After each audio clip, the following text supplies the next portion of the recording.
Good morning. Welcome to Friday's edition of your Early Morning Intuitive Guidance, or YEMIG.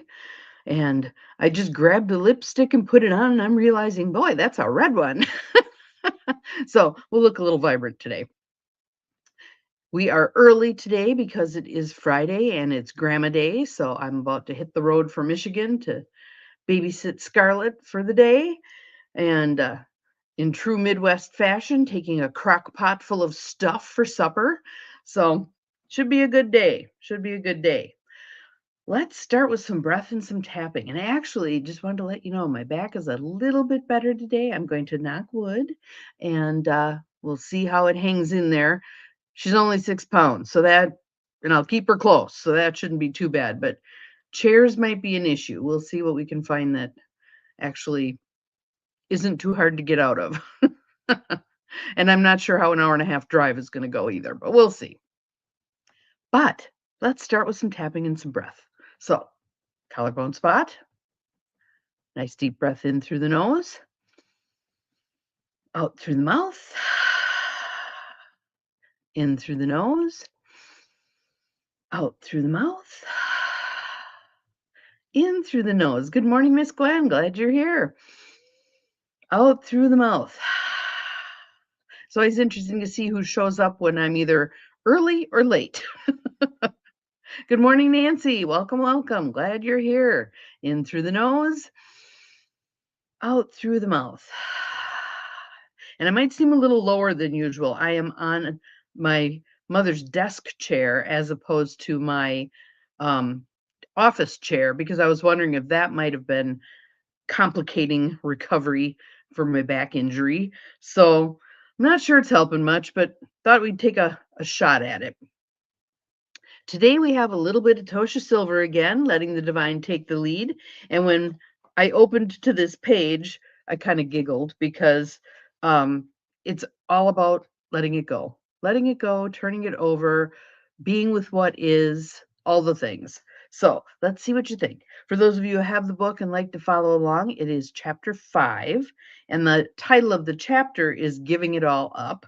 And this particular part is called The Death Advisor. And there are 2 quotes. And my favorite saying about that is whenever there's 2 quotes, we know it's going to be a good chapter. So the first one is from Mahatma Gandhi.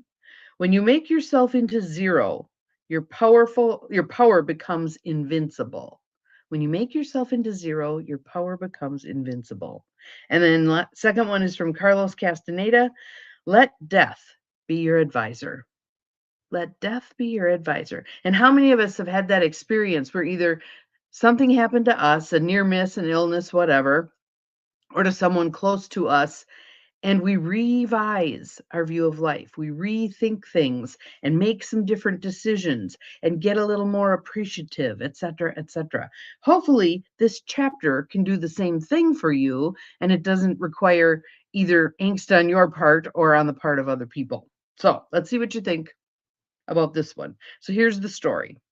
I once heard this story about a friend's sister.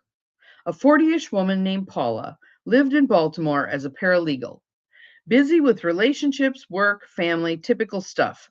She was not in the least spiritually inclined. Then came the shocker. Though she had never had more than a cold, Paula was suddenly diagnosed with a rapidly advancing rare form of lymphoma and given 3 months to live. Her world imploded. Good morning, Jonelle. Good morning, Miss Kennedy. Glad you are here. This is going to be an interesting one for you. We'll see what you think. She might have some interesting questions out of this. We'll see what you get. Her world imploded. Practical by nature, she immediately threw her energy into organizing her affairs, handling her imminent departure like one more of the efficient to-do lists that she'd spent her life making. To her amazement, she was not afraid. Paula paid off her debts, released everything unnecessary, and prepared to die. This world became a diaphanous dream. She ceased having useless conversations. Anybody for that? I'll do about 2.8 seconds of the weather, and then I want to know, how are you really? She started telling everyone the truth. So if you ask her, how you doing? She's going to tell you. And it isn't going to be the 4-letter F word. Fine. Yeah. She stopped doing anything she didn't want. Ah, following her inner clock completely. As she realized this world would go on quite well without her, a peaceful detachment embraced her like a warm bath. Then, a new twist. In the third month, the cancer spontaneously left. To the doctor's confusion, all symptoms vanished as fast as they had come. But Paula's calm equanimity remained. Even more surprising, she had acquired the power to manifest and heal almost anything. If she thought of a certain amount of money, it came almost effortlessly. If she had imagined an apple, a stranger pulled one from a bag. People with illnesses began to call for help. So, what do you think's going on there? She got out of her own way, right? She got totally out of her own way. She had no investment in anything. So then it can flow. Then it can really flow.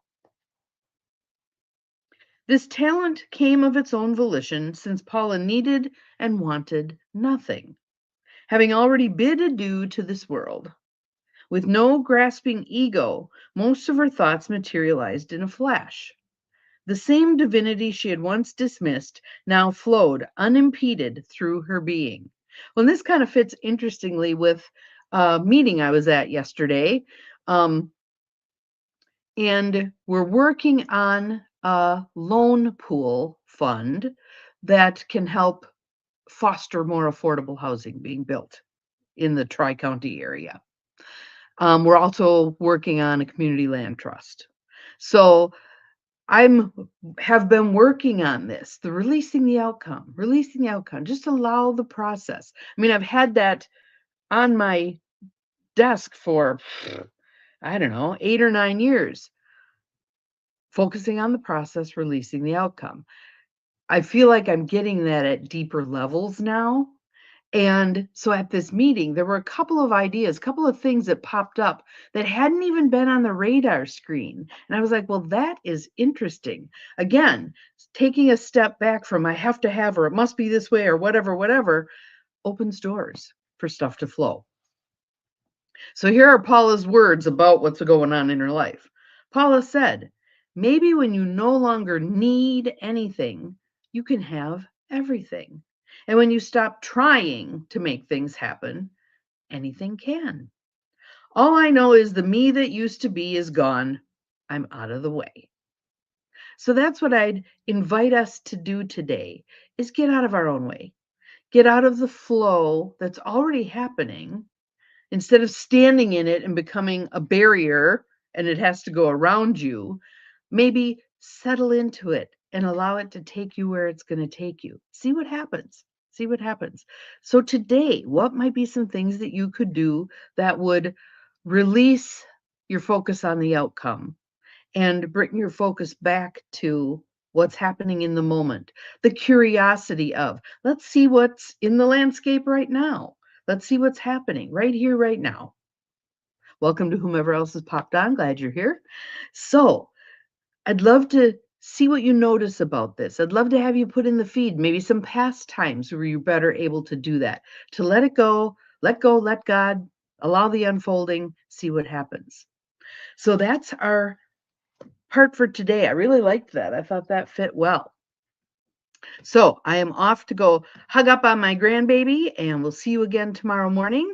Remember, you're capable of far more than you think you are, including these perspective shifts that allow you to look at life from a different vantage point.